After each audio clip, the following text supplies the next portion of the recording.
Hello everyone, welcome back to my channel. और आज हम एनसीईआरटी ज्योग्राफी क्लास 8 का थर्ड चैप्टर देखेंगे, मिनरल एंड पावर रिसोर्सेज। तो देर ना करते हुए सीधा हम चैप्टर को शुरू करते हैं। तो मिनरल्स क्या होते हैं ये देख लेते हैं पहले। A natural occurring substance that has a definite chemical composition as a mineral. Mineral are not evenly distributed over space. They are concentrated in particular area और rock formations। तो मिनरल एक केमिकल कंपोजिशन होता है जो कि चट्टानों में पाया जाता है, और अलग अलग चट्टानों में अलग अलग तरह का मिनरल पाए जाते हैं।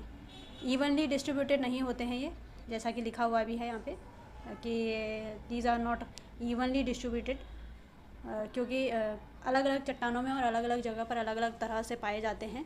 और कई जगह ऐसे हैं, कई चट्टानें ऐसे हैं, कई देश ऐसे हैं कि जहाँ पर मिनरल नहीं पाए जाते हैं, वो हम आगे देखेंगे। अलग अलग तरह से इनकी डेंसिटी हो सकती है, कलर हो सकता है, और अलग अलग इन्वायरमेंट में ये बने हैं तो उस हिसाब से इनकी कलर डेंसिटी, इनके टेक्सचर, इनकी हार्डनेस और इनके कलर केमिकल प्रॉपर्टी और सॉल्युबिलिटी, मतलब ये घुलनशील और अघुलनशील के तर्ज पर भी इनको अलग अलग तरीके से रखा जा सकता है। तो मिनरल वैसे भी केमिकल कंपोजिशन होते हैं और इनमें भी फर्दर इनको डिवाइड किया गया है, जैसा कि हम आगे देख सकते हैं। लिख रहा है कि टाइप्स ऑफ मिनरल्स। तो इसमें टाइप ऑफ मिनरल देखो, एक मेटेलिक होते हैं, एक नॉन मेटेलिक होते हैं। मेटेलिक फर्दर दो सब डिवीजन में डिवाइड होते हैं, जिनको फेरस और नॉन फेरस कहते हैं। तो मेटेलिक होते हैं जिनमें मेटल की प्रधानता होती है। ठीक है, ठीक है जी, ये है इनका डिवीज़न। मेटेलिक होते हैं जो उनमें मेटल की प्रधानता, धातु होता है उनमें कुछ ना कुछ। और नॉन मेटेलिक होते हैं जिनमें मेटल की प्रधानता नहीं होती है। तो जो मेटेलिक होते हैं, जैसे आपने कोई भी धातु देख लीजिए आप, जैसे बॉक्साइट हो गया, जैसे आपका लोहा हो गया, क्रोमियम हो गया, सिल्वर हो गया, है ना, गोल्ड हो गया, कॉपर हो गया, ये क्या हो गए, ये हो गए आपके मेटेलिक। और नॉन मेटेलिक क्या हो गए, जैसे एक सॉल्ट भी एक तरह का मिनरल ही है, चट्टानों से प्राप्त होता है ना, हम खनन करके निकालते हैं उसको, या खनन से कुछ, मतलब जैसे चट्टानी नमक होता है वो नमक की पहाड़ों से प्राप्त होता है, और बाकी सागर से भी आपको मिलता है। तो एक तरह से मिनरल, नॉन मेटेलिक मिनरल ही हुआ आपका। और बाकी आपका ग्रेफाइट है, जो आपकी पेंसिल के आगे जो जिससे हम लिखते हैं, वो नॉन मेटेलिक मिनरल है। तो इस तरह से फिर जो मेटेलिक होते हैं उनमें भी दो तरह से होता है फर्दर डिवाइड। एक तो वो होते हैं मेटेलिक मिनरल जिनमें फेरस होता है, यानी फेरस मतलब लोहे की मात्रा होती है, और एक होता है नॉन फेरस जिसमें कि लोहे की मात्रा नहीं होती है। तो जो नॉन फेरस होते हैं, फेरस का तो आपको पता है लोहे की मात्रा, लेकिन जो नॉन फेरस होते हैं, जैसे कि गोल्ड में लोहा नहीं होता है, सिल्वर में लोहा नहीं होता है, जैसे कि इधर हम देख सकते हैं mineral like iron ore, manganese and chromite contain iron. तो मैंगनीज और क्रोमाइट एक मिनरल होते हैं, वो मेटेलिक मिनरल होते हैं। उनमें क्या होता है, लोहा प्रधान मात्रा में होता है। और बाकी नॉन फेरस होते हैं जिनमें कि लोहे की मात्रा नहीं होती है, वो है आपके gold, silver, copper and lead. आगे हम नॉन मेटेलिक मिनरल्स के भी उदाहरण देख लेते हैं। ठीक है, नॉन मेटेलिक तो हमने देख लिए वाले, और अब हम नॉन मेटेलिक का देख लेते हैं ये वाला।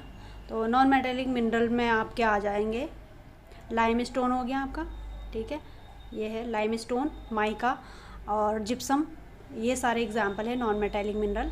कैसे हम मिनरल को निकालते हैं, अर्थ के अंदर से निकालते हैं जब, तो कैसे निकालते हैं, तो तीन तरीके हैं इनके दोस्तों। तो माइनिंग होता है एक होता है ड्रिलिंग, एक होता है आपका क्वेरिंग। तो माइनिंग मतलब खोद करके निकालना, इसको माइनिंग बोलते हैं, खनन हिंदी में बोलते हैं इसको। ड्रिलिंग का मतलब है जब हम छेद करके उसको निकालते हैं, एक तरह से अर्थ पर गड्ढा करके उसको निकालते हैं नीचे से। और ड्रिलिंग मेनली क्रूड ऑयल वगैरह के लिए की जाती है, और जो माइनिंग है आपकी वो आपकी खोद करके निकालने वाली क्रिया होती है। क्वेरिंग भी एक तरह से खोद करके निकालने वाली क्रिया होती है, लेकिन ये अपर लेयर से निकाली जाती है। ओपन कास्ट माइनिंग क्या होती है कि इसके लिए हमें ज़्यादा मेहनत नहीं, ज़्यादा नहीं खोदना पड़ता है, और शाफ्ट माइनिंग होती है कि हमें डीप खोदना पड़ता है। तो यही लिखा हुआ है यहाँ पर भी इन लाइंस में। आगे देख लेते हैं डिस्ट्रीब्यूशन ऑफ मिनरल्स। तो generally metallic mineral are found in igneous and metamorphic rocks. ठीक है, जो भी आपके मेटेलिक मिनरल होते हैं, क्या बोला, जो भी आपके मेटेलिक मिनरल होते हैं जो भी आपके मेटेलिक मिनरल होते हैं वो कहाँ होते हैं, इग्नियस टाइप के रॉक और मेटामॉर्फिक टाइप के रॉक में मिलते हैं। There are 3 type of rock ना, एक होते हैं सेडिमेंट्री रॉक, आपके इग्नियस रॉक, आपके मेटामॉर्फिक रॉक। तो जो मेटालिक मिनरल होते हैं वह आपके इग्नियस और मेटामॉर्फिक रॉक्स में मिलते हैं, और जो आपके नॉन मेटालिक मिनरल होते हैं वो जनरली आपकी सेडिमेंट्री रॉक्स में मिलते हैं। तो लाइमस्टोन और लाइमस्टोन के डिपॉजिट्स जो काकेसस रीजन में देखते हैं हम, और फ्रांस के मैंगनीज डिपॉजिट्स हैं जो जॉर्जिया और यूक्रेन में भी पाए जाते हैं। फास्फेट्स के डिपॉजिट्स जो अल्जीरिया में पाए जाते हैं, ये एग्जांपल किसके हैं, नॉन मेटेलिक मिनरल। और ये कौन सी तरह की चट्टानों में मिलते हैं, ये मिलते हैं आपके सेडिमेंट्री टाइप के चट्टानों में। और जो फ्यूल्स होते हैं यानी कि जो एनर्जी रिसोर्सेज होते हैं, पेट्रोलियम और गैसेस, ये भी आपके सेडिमेंट्री रॉक्स में मिलते हैं। ठीक है। China, Malaysia and Indonesia are among the world's leading tin producers. ठीक है ना, China, Malaysia, Indonesia. China also leads in production of lead. ठीक है, लेड में भी यानी कि शीशे के प्रोडक्शन में भी चाइना आगे है, और टंगस्टन में भी चाइना सबसे आगे है। Asia also has deposit of manganese. ठीक है, बॉक्साइट और निकल, जिंक एंड कॉपर। तो एशिया जो कॉन्टिनेंट है हमारा, ठीक है, तो उसमें ये सारे मैंगनीज, बॉक्साइट और निकल, जिंक, कॉपर आदि के मिनरल्स हमें देखने को मिलते हैं। यूरोप में कौन कौन से मिनरल जनरली देखने को मिलते हैं, तो Europe is leading producer of iron ore in the world. The countries with large deposit of iron ore are Russia, Ukraine, Sweden and France. Minerals deposit of copper, lead, zinc, manganese and nickel are found in Eastern Europe and European Russia. ठीक है ना, तो ये इनके reason है Europe के कुछ। लिखा है कि the mineral deposit in North America are located in 3 zones. क्या लिखा है, 3 जोन में डिवाइड किया गया है। बोला जो अमेरिका में जो भी मिनरल्स हैं उनको 3 जोन में डिवाइड किया गया है। द कैनेडियन रीजन पहला है, ठीक है, the Great Lakes, the Appalachian region, Canadian region north of Great Lakes. देखो इनके ग्रेट लेक्स ना ये हैं यहाँ पे, ठीक है, तो ये वाला एरिया जो है ये कैनेडियन रीजन है। तो एक एरिया तो ये हो गया, यहाँ पर मेटल मिलेंगे इनके, यहाँ पर मिनरल्स मिलेंगे इनके। दूसरा है इनका एप्लेशियन रीजन, तो एप्लेशियन इनका ये वाला रीजन है, ये वाला, और ये माउंटेनस रीजन है, ठीक है ना, Appalachian region and the mountain range of the west. तो वेस्ट में भी है एक ये वाला माउंटेन रेंज। तो ये 3 रीजन हो गए, 1, 2 और 3, यहाँ पर इनके मिनरल्स पाए जाते हैं। अब बता रहा है कि कौन सी रेंज पर कौन से मिनरल पाए जाते हैं, आगे बता रहा है। तो आयरन ओर, निकिल, गोल्ड और uranium and copper are mined in the Canadian shield region. तो आयरन ओर और गोल्ड, निकिल, यूरेनियम और कॉपर यहाँ से मिलते हैं, ठीक है, इनके कैनेडियन शील्ड से। और western Cordilleras have vast deposit of copper, lead, zinc, gold and silver. Western Cordillera यहाँ से क्या क्या मिलते हैं, गोल्ड, जिंक, सिल्वर, लेड, ठीक है, ये सारे मिनरल्स मिलते हैं। आगे देख लेते हैं। और जो अपलेशियन है, अपलेशियन जो था इस साइड, जो इनका इस साइड था अपलेशियन, यहाँ पर इनके कोयला की ज़्यादा डिपॉजिट्स पाए जाते हैं। साउथ अमेरिका में चिली एक कंट्री है दोस्तों, यहाँ पर जो है तांबे के लिए बहुत ही फेमस है ये, और आयरन ओर भी इस साउथ अमेरिका में पाए जाते हैं। ये वाला आपका नॉर्थ अमेरिका है इस तरह से, और ये जो नीचे है ये साउथ अमेरिका है, कॉन्टिनेंट पूरा, तो यहाँ की बात हो रही है। तो south America also has large deposit of gold, silver, zinc, chromium, manganese, bauxite, mica, platinum, asbestos and diamond. Mineral oil is found in Venezuela. बहुत ही लीडिंग कंट्री है, रहा है, ओपेक का भी सदस्य रहा है ये। यहाँ पर ऑयल, क्रूड ऑयल पाया जाता है। एक इन्फॉर्मेशन दे रखी है किनारे पर, जैसे कि आप देख सकते हैं, ये a green diamond is the rarest diamond, ठीक है, एक ग्रीन डायमंड है जो कि बहुत ही रेयरेस्ट है। The oldest rock in the world are in Western Australia, they date from 4300 million years ago, only 3 million years after the earth was formed. तो सबसे ओल्डेस्ट रॉक अगर पूरे अर्थ पर देखने को मिलती है तो वो ऑस्ट्रेलिया में है, जो कि 4300 मिलियन ईयर एगो बनी थी, जबकि पृथ्वी बनी थी उसके जस्ट 300 साल बाद जो बनी थी। अफ्रीका में देख लेते हैं कौन कौन से कंट्रीज़ में आपको मिनरल्स देखने को मिलेंगे। तो अफ्रीका, साउथ अफ्रीका हो गया, जिम्बाब्वे हो गया, Zaire produce a large portion of the world's gold, ठीक है। तो यहाँ पर और कौन कौन से मिनरल मिलेंगे इन कंट्री में, कॉपर मिलेगा, आयरन ओर मिलेगा, क्रोमियम मिलेगा, यूरेनियम मिलेगा, कोबाल्ट हो गया, बॉक्साइट हो गया, ऑयल भी मिलेगा यहाँ पर। नाइजीरिया, लीबिया और अंगोला में ऑयल बहुत काफ़ी अच्छी मात्रा में मिलता है, ये भी ओपेक के सदस्य हैं।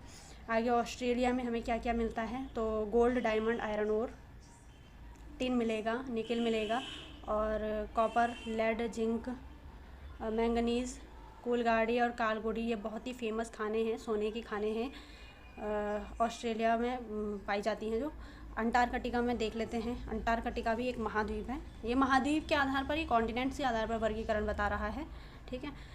तो यहाँ पर अंटार्कटिका में हमें क्या देखने को, कौन कौन से तरह के मिनरल डिपॉजिट देखने को मिलते हैं, तो लिखा हुआ है कि the geology of Antarctica is sufficiently well known to predict the existence of the variety of mineral deposits. Some probably large significant size of deposit of coal in the transantarctic mountains and iron near the Prince Charles Mountain of East. तो Prince Charles mountain और ट्रांसएंट्रिक mountain में क्या मिलता है, iron ore मिलता है बोला, और गोल्ड, सिल्वर आदि भी यहाँ पर देखने को मिलते हैं। हार्ड होते हैं मिनरल्स का, देखो बहुत यूज़ होते हैं दोस्तों। इंडस्ट्री में जितने भी स्टील इंडस्ट्रीज़ है वहाँ पर लोहा लग रहा है, जो स्टील इंडस्ट्रीज़ है वहाँ पर स्टील लग रहा है। बाकी जो जिनको भी इंडस्ट्रीज़ को चलाने के लिए, और जिसको हम कहते हैं कि बैकबोन है, वो है कोयला। तो कोयले से हमारी जो इंडस्ट्रीज़ चल रही हैं, बिजली उत्पादन हो रहा है, तो मिनरल बहुत काम आते हैं हमारे, ठीक है। Copper is another metal used in everything from contains the pipes, ठीक है ना। कॉइन्स और पाइप्स में जो यूज़ होता है आपका क्या हो गया, तांबा हो गया। सिलिकॉन किस में यूज़ होता है, कंप्यूटर इंडस्ट्रीज़ में, ठीक है, जो कि क्वार्ट्ज से निकाला जाता है। किस तरह की चट्टान से निकाला जाता है, क्वार्ट्ज तरह की। एल्यूमिनियम भी होता है जो बॉक्साइट से हम प्राप्त करते हैं, जिसको जो ऑटोमोबाइल इंडस्ट्रीज़ और एरोप्लेन में यूज़ होता है, बॉटलिंग इंडस्ट्रीज़ में यूज़ होता है, ठीक है। और बाकी आपका ये बिल्डिंग्स में यूज़ होता है, किचन में यूज़ होता है सिल्वर, ठीक है। तो ये सारे जो काम होते हैं इनके। अब कंजर्वेशन ऑफ मिनरल्स, देखो क्या हो गया है कि हम चीज़ों को बहुत ज़्यादा यूज़ कर लिया और सालों से यूज़ करते आ रहे हैं। तो अब ऐसा तो नहीं है ना कि ये मिनरल्स एक दिन में बन गए हों। ये अर्थ के अंदर इनका फॉर्मेशन होने में काफ़ी समय लगा है, काफ़ी अच्छा खासा, और मिलियंस ईयर्स लगे हैं इनको बनने में। और इसीलिए इनको कहते हैं कि ये नॉन रिन्यूएबल हैं, मतलब ये दोबारा बन नहीं सकते, और बनेंगे भी तो हज़ारों लाखों साल में बनेंगे। तो इनका कंजर्वेशन करना ज़रूरी है। तो जैसे हम बोलते हैं कि रीयूज़, रिसाइकल और रिड्यूस, इस तरह से हम कर सकते हैं। तो recycling of metals another way in which the mineral resources can be conserve. तो हमें इनको पहले तो हिसाब से यूज़ करना चाहिए, और दूसरी बात यह है कि अगर यूज़ करते करते ख़राब हो गया है तो उसको रिसाइकल करने दे सकते हैं, कबाड़ी वाले को दे सकते हैं, वो नया न्यू उसको फॉर्म करके दोबारा से हमारे पास ला सकते हैं, दोबारा से हम उसको यूज़ कर सकते हैं। अभी पावर रिसोर्सेज की बात कर लेते हैं दोस्तों। पावर रिसोर्सेज क्या है, पावर रिसोर्सेज जिससे भी हमारी इंडस्ट्रीज़ चल रही हैं, जिससे भी हमें पावर मिल रही है। पावर क्या है, पावर एक इलेक्ट्रिसिटी के रूप में हम ले सकते हैं। पावर को हम इस रूप में ले सकते हैं कि जिससे भी हमारी इंडस्ट्रीज़ चल रही हैं, तो इनको पावर रिसोर्सेज बोलते हैं। और मेन पावर रिसोर्सेज होते हैं आपके कौन, आपके कोयला हो गया जिससे कि बिजली उत्पादन हो रहा है, हाइड्रो पावर हो गया जिससे बिजली उत्पादन हो रहा है, आपका पेट्रोलियम हो रहा है, पेट्रोलियम हो गया आपका गैस हो गई, नेचुरल गैस। तो ये सब आपके क्या हो गए, पावर रिसोर्सेज। तो लिखा है कि पावर और energy place a vital role in our lives.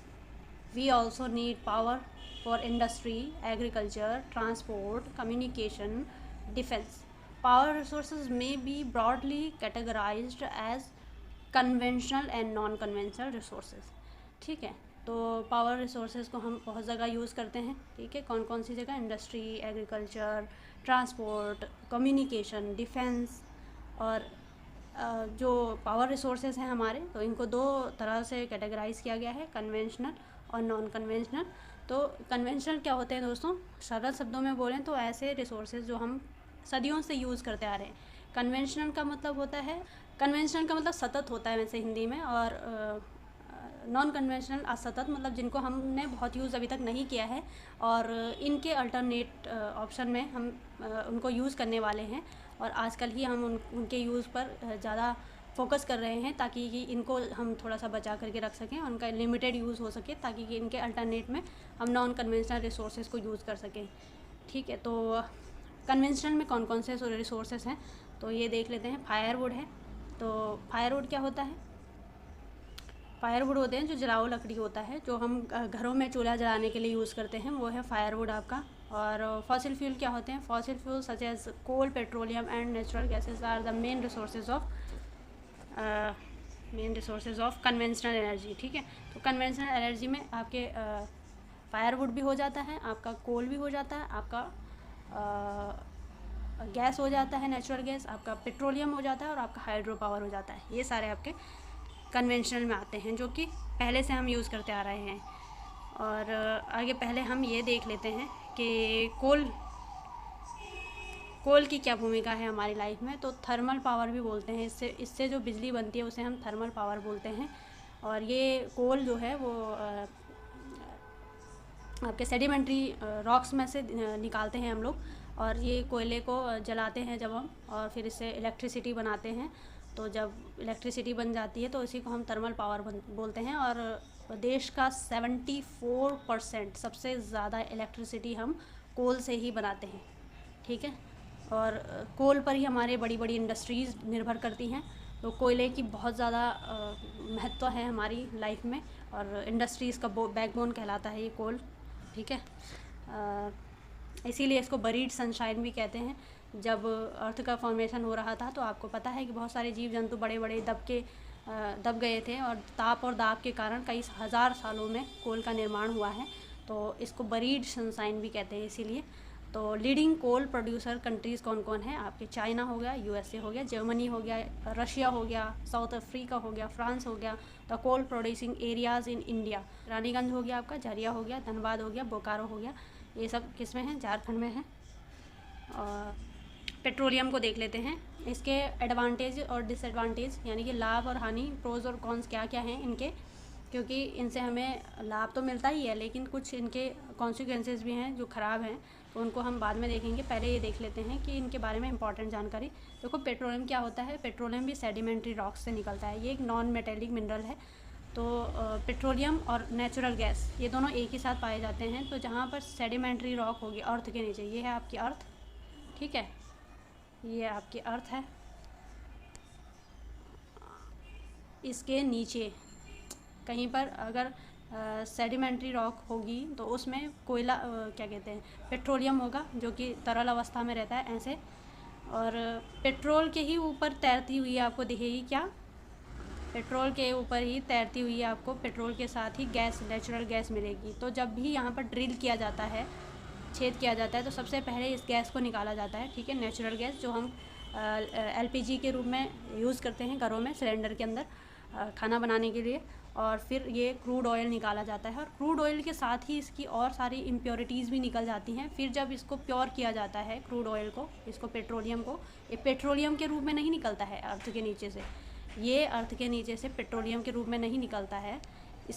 इसको फिर यहाँ पर शुद्ध करना होता है, और इससे जो इम्प्योरिटीज़ निकलती हैं उनका भी और इंडस्ट्रीज़ में यूज़ होता है। सोचो कितना काम का चीज़ है ये। तो देख लेते हैं कि क्या क्या चीज़ें निकलती हैं पेट्रोलियम के साथ। ठीक है ना, ब्लैक लिक्विड जो अर्थ के नीचे से हम निकालते हैं उसको हम पेट्रोलियम कहते हैं। It is found between the layers of rocks के लेयर्स के बीच में ये पाया जाता है, और इसे छेद करके ड्रिल मतलब छेद करके निकाला जाता है। और oil field located in offshore and coastal areas. Offshore का मतलब होता है कि जैसे ये इंडिया है, तो कुछ तो हम लैंड एरिया से निकालते हैं ड्रिल करके, और ज़्यादातर जो है ये समुद्र की तटीय क्षेत्रों पर पाया जाता है। इसको हम कोस्टल एरिया या ऑनशोर कहते हैं। ठीक है, दो तरह से निकाला जाता है ये, हर एक जगह ऐसा ही है इसका। और पेट्रोलियम को हम एक और नाम देते हैं, ब्लैक गोल्ड कहते हैं इसको। ठीक है, और इसके साथ जो सारी इम्प्योरिटीज़ निकलती हैं, ये जो जब हम ड्रिल करके इसको निकालते हैं, फिर हम इसको प्योर करते हैं, तो प्योर करने पर पेट्रोल निकलता है। एक तो पेट्रोल निकलता है, उसी के साथ निकलता है केरोसिन। ठीक है, वैक्स निकलता है, और निकलता है ल्यूब्रिकेंट निकलता है, वैसलीन जेली निकलती है। तो ये सारी चीज़ें और अदर इंडस्ट्रीज़ में काम आती हैं। लीडिंग कंट्रीज़ कौन कौन सी हैं जो कि ऑयल प्रोड्यूस करती हैं? तो ईरान, इराक, जो मध्य एशिया के जो सारे देश हैं, साउथ अरेबिया, कतर, ये सारे लीडिंग प्रोड्यूसिंग कंट्रीज़ हैं ये जो कि ऑयल प्रोड्यूस करती हैं। और यूएसए भी है इसमें, वेनेजुएला है बहुत ही फेमस, अल्जीरिया है। और leading process in India are Digboi Assam में है हमारे इंडिया में। और बम्बई हाई से भी यहाँ पर हमारे इंडिया में क्रूड ऑयल निकाला जाता है, और बाकी डेल्टास ऑफ कृष्णा और गोदावरी से भी निकाला जाता है, कृष्णा नदी और गोदावरी के नदी के डेल्टा से भी निकाला जाता है। अब नेचुरल गैसेस भी इसी के साथ पाए जाते हैं, जैसा कि मैंने बोला साथ साथ, तो इसमें इतना ज़्यादा ध्यान देने की ज़रूरत नहीं है। ये साथ ही होते हैं, जहाँ जहाँ पेट्रोलियम होगा वहाँ गैस भी होगी, और ये साथ ही एक ही जगह से निकाली जाती है, और ये है हाइड्रो पावर। तो इससे जाने से पहले हम इसके एडवांटेजेस और डिसएडवांटेजेस देख लेते हैं। तो इधर है देखो, ऑयल है, ऑयल और गैस के एडवांटेजेस अलग अलग हैं, लेकिन इनके डिसएडवांटेजेस एक ही हैं, ठीक है ना, ये वाले। तो एडवांटेजेस ऑयल के क्या होते हैं कि ईजियर टू ट्रांसपोर्ट टैंकर्स, तो टैंकर से ये हम एक जगह से दूसरी जगह इसको आसानी से ले जा सकते हैं, और basis of petrol chemical industries, ठीक है। तो ये ऑयल जो है हमारी केमिकल इंडस्ट्रीज़ में काफ़ी काम आता है। और नेचुरल गैसेस का क्या है कि ये भी वही है, ईजियर टू ट्रांसपोर्ट, बहुत हल्का होता है, पाइपलाइनें बिछाई रहती हैं इसके लिए, जहाँ पर इसको निकाला जाता है वहाँ से सीधा इसको रिफाइनरीज़ में बेच सकते हैं हम पाइपलाइंस के थ्रू, और cleaner than oil and coal. तो ये नेचुरल गैस होती है, इसको ज़्यादा प्योर करने की ज़रूरत नहीं होती है। ऑयल और कोल से ये ज़्यादा अच्छे से साफ़ शुद्ध रहता है, और चीपर होता है ये ऑयल से, और डिप्लीशन करता है ये। इसका डिसएडवांटेजेस, इसका नुकसान क्या होता है कि इन सारे फॉसिल फ्यूल के जलने से दोस्तों क्या होता है कि हमारे इन्वायरमेंट को काफ़ी नुकसान होता है, ठीक है। ऑक्सीजन का डिप्लीशन होता है इसके वजह से, और pollutants release caused acid rain, तो इनसे, इनके जलने से जो भी पॉल्यूटेंट्स रिलीज़ होते हैं वो क्या होते हैं, उनकी वजह से एसिड रेन देखने को मिलती है। और बाकी जो exploration of new fuel is not easy, ठीक है। तो इनको खोजना इतना आसान नहीं है, ड्रिल करना काफ़ी खर्चा वाला काम है। उनके एडवांटेजेस क्या हैं, तो इजी एक्सेस है, ठीक है, प्रोवाइड एनर्जी, ठीक है, हमें एनर्जी देते हैं, और मोस्टली ज़्यादातर लोगों तक इसकी पहुंच होती है, क्योंकि घर गाँव में तो हम कोल को यूज़ नहीं करते हैं, ये तो बड़ी बड़ी इंडस्ट्रीज़ के लिए है ना। हम लोगों के लिए तो क्या है, फायरवुड ही हमारे घर गाँव में यूज़ होती है, तो हमारे लिए ये ज़्यादा ईजीली एक्सेसिबल है। लेकिन इसके डिसएडवांटेजेस क्या होते हैं कि कलेक्शन टाइम कंज्यूमिंग, ठीक है, टाइम कंज्यूमिंग है इसका कलेक्शन, इतना जल्दी नहीं कर पाते हैं लोग, दिन भर लगा करके लोग अपना, और तब जाके ये फायरवुड कलेक्ट करते हैं। और पॉल्यूशन होता है इसका, धुआं हो जाता है सारा इसको जलने से, प्रमोटिंग ग्रीन हाउस इफेक्ट इसी से हो रहा है, और डिफॉरेस्टेशन भी हो रहा है। लोग लकड़ी काट करके, अंधाधुंध लकड़ी काटते हैं, तो क्या करते हैं, डिफॉरेस्टेशन मतलब नए जो पेड़ भी हैं उनको भी काट करके लोग ले आते हैं। में क्या है इसके एडवांटेजेस, तो एक्सटेंसिवली अवेलेबल, ज़्यादातर अवेलेबल होता है, और एफिशिएंट कन्वर्जन टू इलेक्ट्रिसिटी का मतलब है कि जल्दी से ये दूसरे, मतलब आराम से हम दूसरे इससे बिजली उत्पादन कर सकते हैं। इसका डिसएडवांटेजेस क्या है कि पॉल्यूटिंग सोर्सेज, इससे भी काफ़ी पॉल्यूशन होता है, जैसा कि बताया मैंने, कोई भी फॉसिल फ्यूल जला लो उससे इन्वायरमेंट को काफ़ी नुकसान होता है, और काफ़ी बल्कि होता है, बहुत ही भारी होता है ये ट्रांसपोर्ट करने में। हाइड्रो पावर क्या होता है, तो आपको पता है डैम बनाए जाते हैं जो उससे बिजली उत्पादन किया जाता है, उसको हाइड्रो पावर कहा जाता है। तो ये नॉन पॉल्यूटिंग होता है, इसका एडवांटेज ये है, इसको जलने से कोई भी पॉल्यूशन नहीं होता है दोस्तों। और इरिगेशन को और फिशिंग को इसको प्रमोशन मिलता है, क्योंकि इसमें जब भी कोई डैम बनाया जाता है तो वहाँ पर पहले एक झील बनाई जाती है, जहाँ पर कि पानी को रोका जाता है पानी को। तो उस झील में आप फिशरीज़ कर सकते हैं, पर्यटन को बढ़ावा दे सकते हैं, और वहाँ पर और सारी जैसे मतलब जैसे सिंचाई परियोजना वगैरह चला सकते हैं, और काफ़ी सस्ता भी होता है ये, ठीक है। लेकिन इसका डिसएडवांटेजेस क्या होते हैं कि डिस्प्लेसमेंट ऑफ लोकल कम्युनिटी, मतलब अगर किसी जगह पर आपको ये बनाना है तो अच्छा खासा एरिया चाहिए होता है, और वहाँ से लोगों को एक जगह से दूसरी जगह जाने के लिए मजबूर होना पड़ता है, ये इसका डिसएडवांटेज है। जैसे टिहरी डैम बनते टाइम क्या हुआ था कि लोगों को डिस्प्लेस किया गया था, वहाँ से एक जगह से दूसरी जगह जाना पड़ा था, अपने घरों को छोड़ना पड़ता है। काफ़ी मतलब ये इसको एक्सपेंसिव भी होता है सेटअप करने में इसको। ये देख सकते हैं दोस्तों, ये देखो, ये है डैम, इस तरह से बनता है। यहाँ पर पहले झील में पानी को इकट्ठा किया जाता है, फिर इस पानी को ना बहुत ही, ये गेटवेज बने हुए हैं इसके, तो यहाँ से ये बहुत ही फोर्स से यहाँ पर आता है, और यहाँ पर ये फोर्स से टरबाइन चलता है, और इसके बाद ये बिजली बन करके दूसरी जगह जाती है, और वहाँ से ट्रांसफ़र होती है फिर हमारे घरों को। तो ये इस तरह से कुछ काम करता है। आगे non conventional sources of energy देख लेते हैं। तो non conventional sources of energy में सबसे बड़ा सोर्स है सोलर एनर्जी, जो कि हमने अभी तक यूज़ नहीं किया है, ठीक है। तो ये इसलिए नॉन कन्वेंशनल है। अभी हम जैसे मोदी जी ने सोलर अलायंस मिशन चालू किया है, तो उसमें क्या है कि हमें जैसे 175 गीगा वाट तक की बिजली उत्पादन करने का हमने सोच रखा है यूटिलिटी से और रूफ टॉप एनर्जी से। तो वो यही है, ये नॉन कन्वेंशनल, ताकि हम कन्वेंशनल रिसोर्सेज को बचा सकें। तो इसमें है सोलर है एक तो मेन, ठीक है, और विंड एनर्जी हो गया, wind energy, solar energy, tidal energy, nuclear energy और बायोगैस एनर्जी। तो इनसे हम इनको हम क्या कहते हैं, नॉन कन्वेंशनल। तो इनके क्या एडवांटेजेस हैं, तो जो विंड एनर्जी है, यानी कि विंड जब विंड होती है तो उस पर क्या ऐसे करके वो बनाए जाते हैं इसके विंड मिल, और हवा चलती है तेज़ से, तो इससे बिजली उत्पादन होती है। और टाइडल एनर्जी वो होती है जहाँ पर सी कॉस्ट होता है, तो सी कॉस्ट पर जो लहरें जाती हैं, तो लहरों के किनारे टरबाइन लगा दिए जाते हैं, ठीक है, लहरों के किनारे यहाँ पर टरबाइन लगा दिए जाते हैं, और ये टरबाइन घूम करके बिजली का उत्पादन यहीं पर होता है।